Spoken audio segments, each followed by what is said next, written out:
Good afternoon, everybody. This is Dr. Jeff Culbert from Schooley's Mountain Chiropractic Center. And today we want to talk a little bit about what goes on this time of year. It is the holidays, it is Thanksgiving, it is Christmas, and it is New Year's. And to me, it is the most wonderful time of the year. It's joyous, it's happy, it brings back a ton of childhood memories of when I was growing up as a little kid in Connecticut, spending time at my grandparents' house, my mom and dad going out of their way, knocking their socks off, making Christmas great for all their kids, getting together with the relatives at my grandparents' house. Literally, Santa Claus coming down the back stairs and bringing gifts to us around my grandparents' fireplace. So what could be better than all of that? Unfortunately, for many people out there, the holidays from Thanksgiving through to Christmas and into New Year's is not necessarily the most wonderful time of year, but it has become the most stressful time of year. There's a statistic that I heard a number of years ago that there are more heart attacks between Thanksgiving and New Year's than there are the other 46 weeks out of the year when you add those all up and combined. To me, that is a most appalling and a horrible statistic to have to be facing at what should be the most wonderful time. And why have we let it get to the point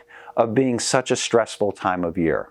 Well, one, it's the end of the year. So you're closing out one year and getting ready for the next year. So from Thanksgiving, where we should be being grateful and being generous to those that are around us, to running out on Black Friday and gobbling up all the sales that we can possibly do. When did it become our responsibility in one day, a weekend, and a Cyber Monday to turn a company's profits from red to black? That's not our job. That's their job 12 months out of the year. We should be focusing in on other things. And once we're done with going out and getting the Cyber Monday sales and the Black Friday sales, then it's a matter of wrapping all of these gifts and hiding them so nobody finds them. Then it's a matter of cleaning the house, breaking out the Christmas lights and all of the decorations and getting everything done while you're still trying to work, take care of the kids, make sure they're to school, the homework is done and all of that stuff. And then there's the cooking and all the prepping that goes on to that to celebrate one great day. And is it going to Saturday Mass,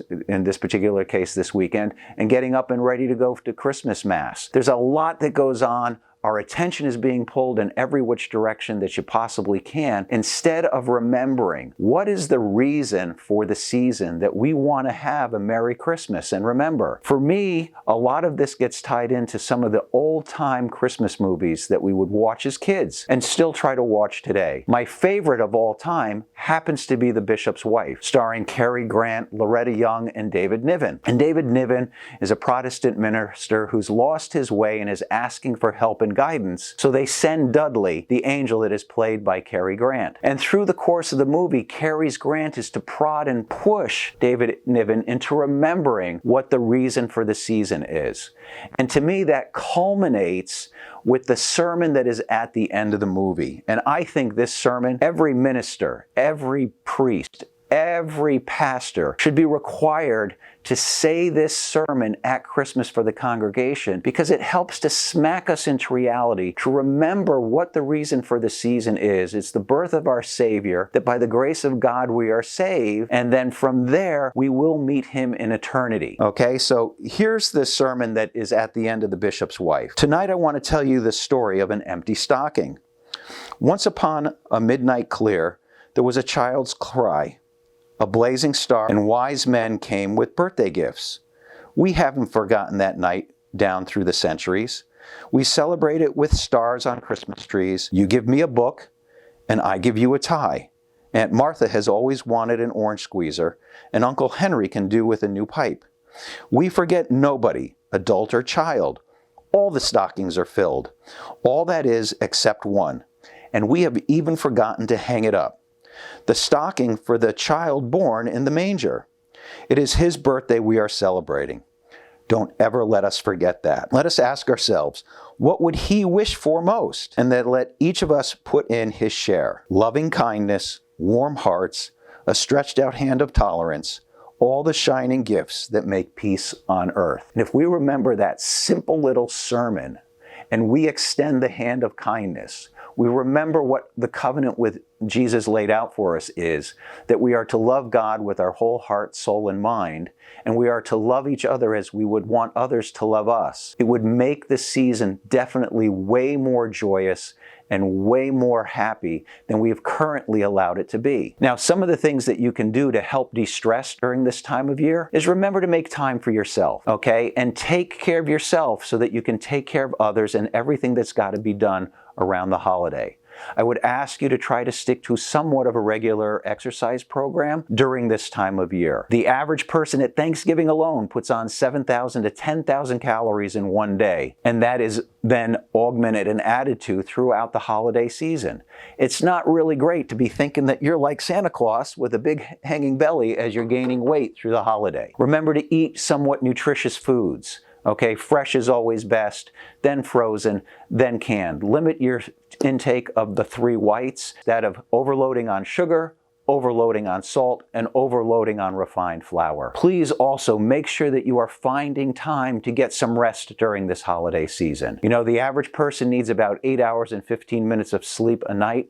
Make sure it's quality and quantity. Try to find a way to make sure you're getting enough dream time as well as enough deep sleep so you're producing growth hormone for tissue healing and repair. Remember to maintain a great posture, because when you're in a great posture, you produce endorphins and enkephalons along with the exercise so that you're going to put those feel-good substances in your body so that you're going to be happy throughout the holiday season. The other thing is remember Santa. What does Santa do all the time? He laughs with that belly laugh. Ho, ho, ho, ho, ho. So try to be happy. Smile like a child. A child smiles, laughs, and giggles 250 to 400 times a day compared to the average adult, which is anywhere from 0 to 15 to 75, depending on your age. Along with maintaining good posture and laughing abundantly at everything, just like Santa would, try to remember, okay, that it is incumbent upon you to be in control of your thoughts during this time of year. Many of us, coming home for the holidays is great, but also being home and being alone for a lot of people because of people that they've lost is very painful and hard. Nothing has any meaning than the meaning you have, so try to reframe what goes on in the holidays and try to start to work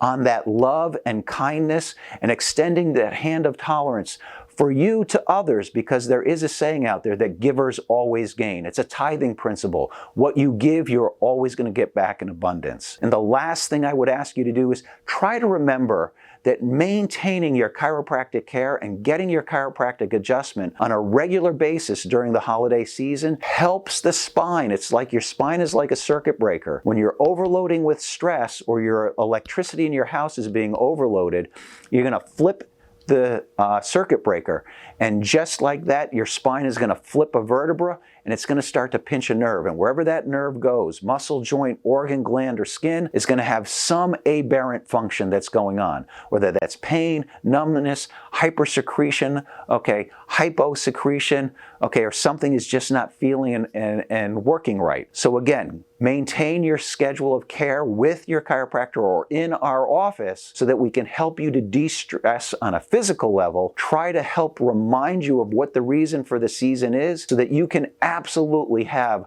a joyous time at this most wonderful time of year and not let it be one of the most stressful times of year, succumbing to the many different things that stress can always hit you with at this time of year. So if you have found this little bit of information on how to have a little bit more of a happier Christmas helpful, please hit the like button and hit subscribe so we can grow our membership and you can be notified when other messages come out. And if you're interested in coming in to see us in our office, especially now during this stressful time of year, to get an adjustment to help you cope with the holiday stress a little easier, please visit our website, smcc4u.com. Visit the patient section, download some patient information forms, shoot us a phone call, shoot us an email. We'd be more than happy to welcome you into our office and have you become part of our practice family. Once again, this is Dr. Jeff Culbert from Schooley's Mountain Chiropractic Center, celebrating here the most wonderful time of the year. You guys have a great day and a wonderful holiday season. Thank you.